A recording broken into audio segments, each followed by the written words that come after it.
బనకచర్లకు తాము వ్యతిరేకమని ఎన్నోసార్లు చెప్పామన్నారు మంత్రి ఉత్తమ్ కుమార్ రెడ్డి. తెలంగాణ నీటి హక్కుల కోసం రాజీ పడేది లేదని మరోసారి స్పష్టం చేశారు. రాష్ట్ర నీటి హక్కుల కోసం ట్రిబ్యునల్లో గట్టిగా వాదనలు వినిపిస్తామని చెప్పారు.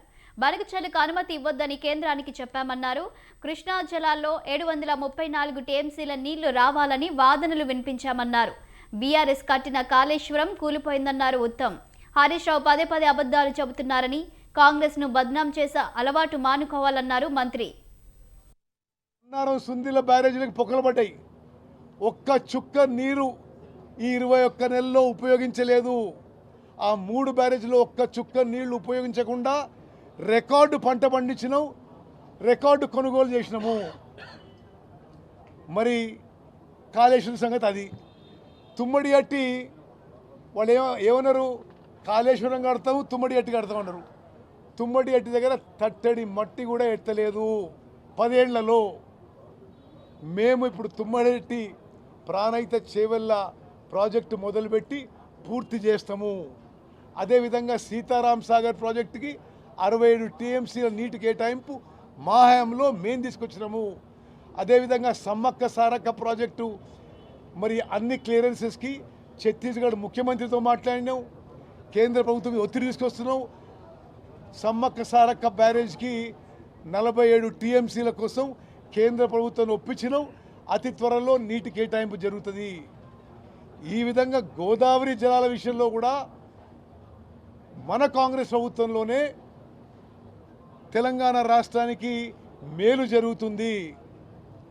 ఈ విధంగా అవాస్తవాలు మాట్లాడి ఏదో అబద్ధాలు ప్రచారం చేసి కాంగ్రెస్ ప్రభుత్వాన్నో ముఖ్యమంత్రినో బదనాం చేసే ఈ అలవాటు హరీష్ రావు మానుకోవాలని చెప్పి నేను సలహా ఇస్తున్నా. పూర్తిగా అసలు ఈరోజు హరీష్ రావు గారు ఇచ్చిన స్టేట్మెంట్లో ఏమీ వాస్తవాలు లేవు. బంకచర్ల అంటున్నాడు. బంకచర్ల ప్రాజెక్టులో మేము పలుమార్లు కేంద్ర ప్రభుత్వం దగ్గర అన్ని విధాలుగా వ్యతిరేకించినాం. కేంద్ర జలవనరుల మంత్రి సిఆర్ పాటిల్కి స్వయంగా చెప్పినాము. గోదావరి మీద ఉన్న కో బేసిన్ స్టేట్స్ అన్నీ కూడా తెలంగాణ, మహారాష్ట్ర అన్ని రాష్ట్రాలు వ్యతిరేకించినాయి. అదేదో వాళ్ళు ఆంధ్రప్రదేశ్ వాళ్ళు డిపిఆర్ తయారు చేసిన వాళ్ళు టెండర్ పిలిస్తే అదేదో తెలంగాణ ప్రభుత్వం ఏం చేయనట్టు మాట్లాడుతున్నాడు. మేము కాంగ్రెస్ ప్రభుత్వంగా బంకచర్ల ప్రాజెక్టుకి వ్యతిరేకం, ఎట్టి పరిస్థితుల్లో కట్టనీయమని చెప్పి కూడా నేను మాటిస్తున్నాను. అదేవిధంగా కర్ణాటక ఆల్మట్టి హైటు పెంచే విషయంలో కూడా అన్ని విధాలుగా ప్రస్తుత కాంగ్రెస్ ప్రభుత్వం మేము వ్యతిరేకిస్తున్నాము. తెలంగాణ ప్రజల నీటి హక్కుని, కృష్ణా గోదావరి నదీ జలాల్లో మన హక్కుని కాపాడుకుంటాం. ఆ సమర్థత ఉంది, ఆ చిత్తశుద్ధి ఉందని చెప్పి నేను మనవి చేస్తాను. ఈరోజు హనుమకొండకి చిరకాల మిత్రుడు,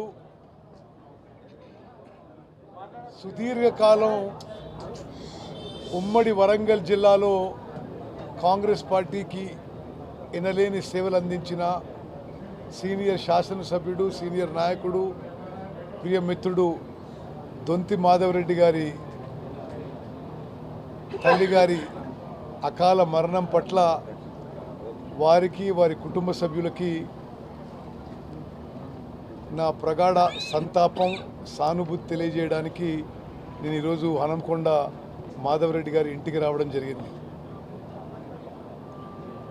వారి తల్లిగారి ఆత్మకు శాంతి కలగాలని భగవంతుని ప్రార్థిస్తున్నాం.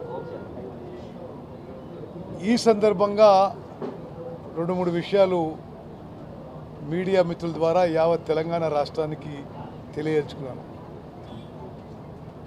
వరంగల్ నగరానికి ఎయిర్పోర్ట్ కట్టి వరంగల్ సిటీని ఒక నెక్స్ట్ లెవెల్ తీసుకుపోతున్న కాంగ్రెస్ ప్రభుత్వాన్ని, కాంగ్రెస్ పార్టీని వరంగల్ ప్రజలందరూ కూడా మరి అభినందిస్తున్నారని చెప్పి నేను భావిస్తున్నా. అదేవిధంగా ఉమ్మడి వరంగల్ జిల్లాలో పెండింగ్లో ఉన్న ప్రాజెక్టులన్నీ కూడా మరి దేవాదుల అన్ని ప్రాజెక్టులు పూర్తి స్థాయిలో పూర్తి చేస్తామని చెప్పి కూడా నేను మాటిస్తున్నా. ఇప్పుడు ఈ వరి ధాన్యం కూడా ఇప్పుడు కొనుగోలు ఎంఎస్పి ప్రొక్యూర్మెంట్ కూడా మొదలుగానుంది. మీ అందరికీ తెలియజేయాలి, తెలంగాణలో కాంగ్రెస్ ప్రభుత్వం ఏర్పడిన తర్వాత ప్రతి పంట భారతదేశంలోనే ఎక్కువ వరి ధాన్యం ఉత్పత్తి అయ్యే రాష్ట్రం ఇప్పుడు తెలంగాణ రాష్ట్రం. కాంగ్రెస్ ప్రభుత్వం వచ్చిన తర్వాత కాళేశ్వరం ప్రాజెక్టు నిరుపయోగంగా ఉండి మేడిగడ్డ, సుందిల్ల, అన్నారం బ్యారేజీల నుంచి ఒక్క చుక్క నీళ్లు కూడా లిఫ్ట్ చేయకుండా మేము అధికారంలో వచ్చిన ఈ మూడో పంటలో కూడా స్వతంత్ర భారతదేశంలో 29 రాష్ట్రాల్లో అత్యధిక వరి ధాన్యం పండడం. కానీ ఇప్పుడు ఈ పంట 148.5 లక్షల మెట్రిక్ టన్నుల వరి ధాన్యం మరి పండుతుంది. ఇప్పుడు దాంట్లో 80 లక్షల మెట్రిక్ టన్నుల వరి ధాన్యం మన కాంగ్రెస్ ప్రభుత్వం కొనుగోలు చేయబోతున్నాము. ఈ వరి ధాన్యం దిగుబడి కానీ ప్రొడక్షన్ కానీ 148.5 lakh మెట్రిక్ టన్స్ కానీ ప్రొక్యూర్మెంట్ ఫిగర్ కానీ 80 lakh మెట్రిక్ టన్స్ కానీ భారతదేశంలో ఏ రాష్ట్రంలో ఎక్కడ ఎప్పుడు జరగని విషయం కూడా నేను మనవి చేస్తున్నా. It is a record in India. ఇది మరి మేడిగడ్డ, సుందిల్ల, అన్నారం బ్యారేజెస్ నుంచి ఒక్క చుక్క నీళ్లు లిఫ్ట్ చేయకుండా నిరుపయోగంగా రికార్డు స్థాయిలో వరి ధాన్యం పండింది తెలంగాణలో. రికార్డు స్థాయిలో కొనుగోలు చేయబోతున్నాం. మరి ఈ విషయం తెలియజేస్తూ ఇంకో విషయానికి నేను స్పందించాల్సిన అవసరం ఉంది. ఈరోజు ఉదయం మరి బీఆర్ఎస్ నాయకులు హరీష్ రావు గారు ఏదేదో మాట్లాడాడు.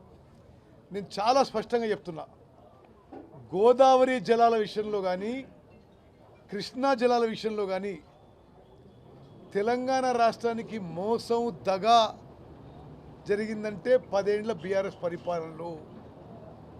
మేమున్న సుమారు 21 నెలల పరిపాలనలో కృష్ణా నదీ జలాల్లో, గోదావరి నది జలాల్లో తెలంగాణకి సరి అయిన వాటా వచ్చే విధంగా, మన నీటి హక్కులు కాపాడే విధంగా మరి గౌరవ ముఖ్యమంత్రి రేవంత్ రెడ్డి గారి నాయకత్వంలో నేను ఇరిగేషన్ మంత్రిగా మరి మన హక్కులు కాపాడే విధంగా మేము ముందుకు పోయిన విషయం తెలంగాణ ప్రజలందరూ గమనించాలి.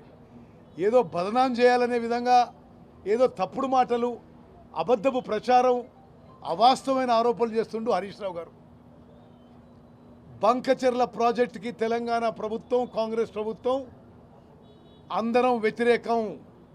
అన్ని విధాల చర్యలు తీసుకున్నాము.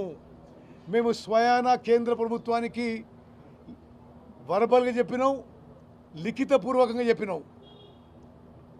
ఆల్మట్టి ప్రాజెక్టు ఎత్తు పెంచడానికి మేము వ్యతిరేకం. కర్ణాటకలో కాంగ్రెస్ ప్రభుత్వం ఉన్నా, ఆంధ్రాలో తెలుగుదేశం ప్రభుత్వం ఉన్నా, మహారాష్ట్రలో బీజేపీ ప్రభుత్వం ఉన్నా, ఏ పార్టీ ఎక్కడ అధికారంలో సంబంధం లేదు. తెలంగాణ యొక్క నీటి హక్కులు కాపాడుకోవడానికి, కృష్ణా నదీ జలాల్లో మన వాటా కాపాడుకోవడానికి, గోదావరి నదీ జలాల్లో మన నీటి హక్కులను